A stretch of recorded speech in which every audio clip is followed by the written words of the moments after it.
सब चीजें सेट है। तो मैं सबसे पहला क्वेश्चन लगा रहा हूं, जल्दी से शेयर करिए सभी सेशन को।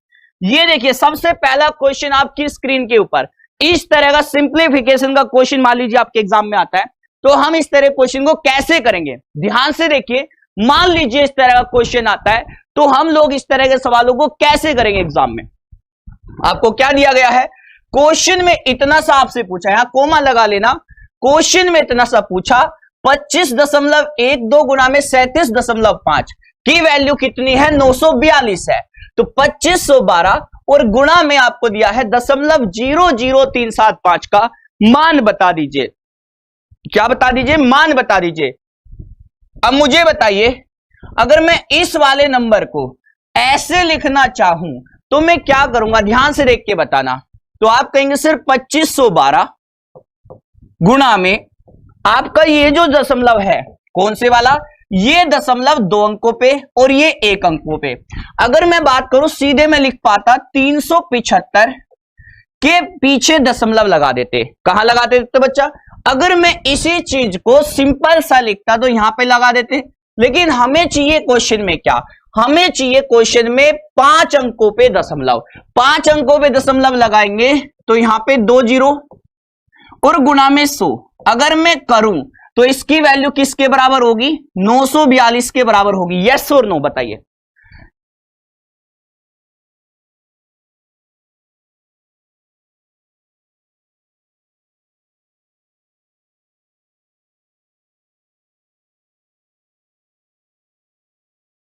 चलिए देखिए वॉइस मिसमैच तो नहीं है ना। अब जल्दी से शेयर करिए और जल्दी से जुड़िएगा, ठीक है ना। एक भी क्वेश्चन बाहर नहीं है, जो भी कराऊंगा सारे के सारे पूरी शिफ्ट का एनालिसिस है। साथ में मेरी जो शिफ्ट आई थी वहां से भी क्वेश्चन में लेके आया हूं। अब ध्यान से बच्चा देखिए, जैसे कि ये क्वेश्चन इतना सा आ गया, ये क्वेश्चन ध्यान से देखिए। जैसे मैंने कहा इस क्वेश्चन में क्या करेंगे, क्या मैं आपको ये इस तरह का नंबर जो आपको दिया गया, इसको मैं चाहता हूं इस तरह से लिखना। क्या मैं इसमें यहां पे 2 जीरो लगा के और दशमलव यहां करके गुणा 100 कर सकता हूं, इसका मतलब भी तो 942 है। अब देखिए 2512 गुणा में 0.00375 बराबर में क्या हो गया, 942 बटे में 100। और 942 बटे में 100 का मतलब क्या होगा, 9.42 सवाल का सही जवाब। 9.42 सवाल का सही जवाब, यानी कि आप 100 से भाग दे देंगे, क्वेश्चन का आंसर क्या हो जाएगा, 9.42। आगे आते हैं नेक्स्ट क्वेश्चन को देखिएगा। ये इतना सा आसान क्वेश्चन आता है, बस आपको करना क्या है एग्जाम में, जो पूछा है उसके हिसाब से चीजें चेंज कर लेना, उसके हिसाब से चीजें चेंज कर लेना। अब एक बच्चे ने कहा कि सर इस तरह का भी क्वेश्चन एग्जाम में आ रहा है, आपको पूछा जा रहा है कि मान लीजिए 11024 ऐसा क्वेश्चन है, 11024 के टोटल नंबर ऑफ फैक्टर या गुणनखंडों की संख्या, विभाजक की संख्या, एक ही सवाल होता है, गुणनखंडों की संख्या, विभाजक की संख्या, कुल गुणनखंडों की संख्या, आपका एक ही क्वेश्चन होगा बच्चा। तो यहां पे बात करें, मैंने एक छोटी सी संख्या के हिसाब से आपको बताता हूं कैसे करेंगे। सबसे पहले क्या इस नंबर को लिख सकता हूं, 15 गुना में 4, और 15 गुना में 4 का मतलब 3 गुना में 5 गुना में 2 की पावर 2, तो 60 बराबर ऐसे लिख सकते हैं। अब बताइए बच्चा, इसकी पावर क्या है 1, इसकी पावर क्या है 1। अगर मैं इसकी कंपेयर करूं, ठीक है ना, a की पावर p, b की पावर q, c की पावर r से, तो आपके टोटल नंबर ऑफ फैक्टर क्या होंगे, p प्लस में 1, q प्लस में 1, r प्लस में 1। अब जल्दी से क्वेश्चन का आंसर बताइए कि कितना हुआ। पावर 1 है तो 1 में 1 जोड़ेंगे तो कितना हो गया 2, 1 में 1 जोड़ेंगे कितना हो गया 2, और 2 में 1 जोड़ेंगे कितना हो गया 3, तो 2 दूनी 4 तिया 12। सवाल का सही जवाब क्या होगा, अगर आपसे फैक्टर पूछा है तो 12 आंसर होगा, अगर आपसे फैक्टर पूछा है तो कितना आंसर होगा बच्चा, 12 सवाल का सही जवाब। आगे आ जाते हैं, क्वेश्चन नंबर आपका देखिए, क्वेश्चन नंबर आपका देखिए, आपसे इकाई अंक पूछ रहा है। आपके एग्जाम में क्वेश्चन कहां से आ रहा है, इकाई अंक से क्वेश्चन आ रहा है। इकाई अंक का क्वेश्चन देखिए कैसे करेंगे, जैसे 7 की पावर 71 गुना में 6 की पावर 63 गुना में 3 की पावर 65। आपसे पूछेगा इसमें इकाई अंक बताइए, इसका यूनिट डिजिट बताइए। तो मेरे भाई यूनिट डिजिट के लिए मैंने क्या बताया था, आपके नंबर 2 3 7 8, इनके लिए क्या करें, पावर को 4 से भाग दीजिए। किसको भाग दीजिए, जो भी इनकी पावर होगी 4 से भाग दीजिए और शेषफल निकालिए। अब शेषफल क्या क्या हो सकते हैं, 1 हो सकता है, 2 हो सकता है, 3 हो सकता है। जीरो, और जीरो को 4 के बराबर मान लेना, जीरो को 4 के बराबर मान लेना। 6 में कोई चेंज नहीं होगा, 6 0 1 5 और 6 इनमें नो चेंज, इनके इकाई अंक कभी नहीं बदलेंगे, इनका नो चेंज रहेगा, जो भी इकाई अंक होगा वो ही रहेगा, कोई चेंज नहीं होगा। इसमें देखो 4 से भाग देते हैं, 4 से भाग देते हैं बच्चा, तो कितना शेष बचेगा, 3 शेष बचेगा, और 7 की पावर 3 यानी कि 7 गुना में 7 गुना में 7, 7 सत्ते 49, 9 9 सत्ते 63, 3 आ गया, तो यहां पे लिखिए 3, और यहां पे 65 को 4 से भाग देंगे तो शेष कितना बचेगा 1, और 3 के ऊपर 1 मतलब 3, 3 6 18 8, और 8 की गुना 3 से करो तो इकाई अंक क्या आ गया 4। 4 सवाल का सही जवाब, 4 क्वेश्चन का क्या होगा बच्चा, सही जवाब होगा। जितने भी बच्चे इसका आंसर 4 कर रहे हैं बहुत सही। अब आगे चलते हैं, टाइम स्पीड डिस्टेंस का क्वेश्चन देखते हैं। टाइम स्पीड डिस्टेंस का क्वेश्चन देखते हैं बच्चा, ये सवाल देखिए, क्वेश्चन नंबर 4। इस सवाल का सही जवाब बताइए। आज मैं आपको कई सारी चीजें बताऊंगा, क्वेश्चन जितने भी आए, एपीजीपी की सुबह क्लास ली थी 1 घंटे की, अगर उसको आपने ध्यान से देखा है, क्वेश्चन का पैटर्न चेंज हो सकता है लेकिन तरीका नहीं, ठीक है ना।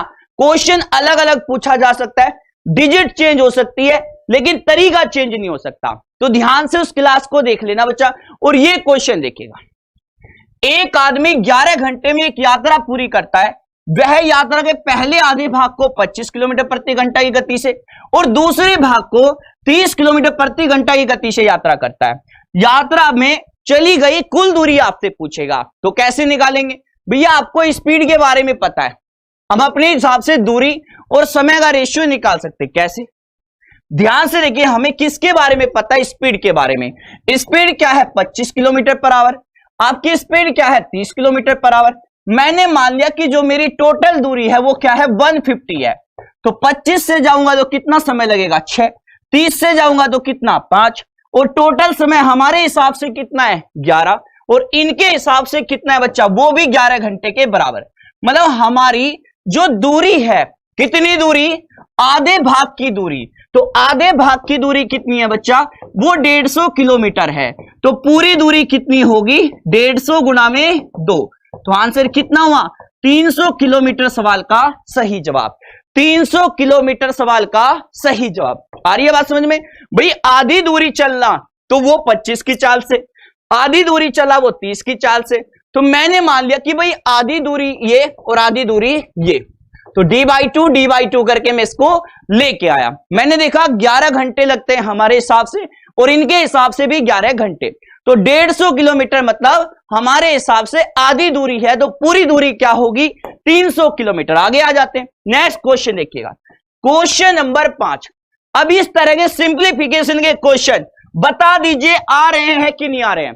सबकी शिफ्ट में एक क्वेश्चन मिलेगा, सबकी शिफ्ट में ये क्वेश्चन मिलेगा बच्चा, ध्यान से देख लेना। ये सवाल आपका सिंप्लीफिकेशन का ऐसा ही सवाल पूछा जा रहा है, इस तरह का यही सवाल पूछा जा रहा है बच्चा, ध्यान से देखिए। मैंने कहा इस क्वेश्चन को कैसे करें 10/7, भाई 10 की पावर -3 का मतलब क्या है कि इस दशमलव को शिफ्ट कर दीजिए, कितने अंकों में 3 अंक पहले, तो ये हो जाएगा आपका दशमलव यहां पे। क्या मैं इस नंबर को ऐसे लिख सकता हूं, देख लीजिएगा। इसके आगे बढ़ते, इसके बाद ये क्या है 1.417 प्लस में x। इसके बाद में देखिए अगर मैं 1 में से इसको घटाता हूं तो ये कितना आएगा 10 गुना में, भाई इसमें कैसे लिखेंगे आपको साइड में लिख के बता देता हूं। इसमें आप इस तरीके से 0 लगा दीजिए, कितनी 5, और इसमें से घटा दीजिए 0.00243, और बताइए कितना आ रहा है घटाने के बाद में। आप कहेंगे सर 10 में से 3 गया 7, 9 में से 4 गया 5, 9 में से 2 गया 7, और ये आपका कितना आ गया 9, यहां पे भी 9, और दशमलव इतना बच्चा आपका आ गया। अब देखिए आपकी वैल्यू कितनी आई 0.99757 बटे में 7 बराबर में 1.417 प्लस में x। अब 7 से इसको भाग दे दीजिए, 7 एकम 7, 2, 7 चौके 28, 1, 7 दूनी 14, 7 पंजे 35, और ये तो आपका जो यहां पे बन रहा है वो कितनी वैल्यू बन रही है, वो आपकी बन रही है 1.4251 इसको इधर लेके आ जाइए 1.417 और ये x के बराबर है तो वैल्यू निकाल सकते हैं। यहां पे 0 लगा दो, ये आ गया 1 और यहां पे 5 में से 7 नहीं जाएगा तो 15 में से 7 गया 8 और यहां पे बचेगा 1 और 1 में से 1 गया 0। देखिए यहां पे कहीं दिख रहा है क्या इस तरह का नंबर? इस तरह का नंबर मुझे लगता है सी इज द राइट आंसर। सी सवाल का सही जवाब बताइए, सी इज द राइट आंसर। आखिरी के अंकों को मैच करके देख ले।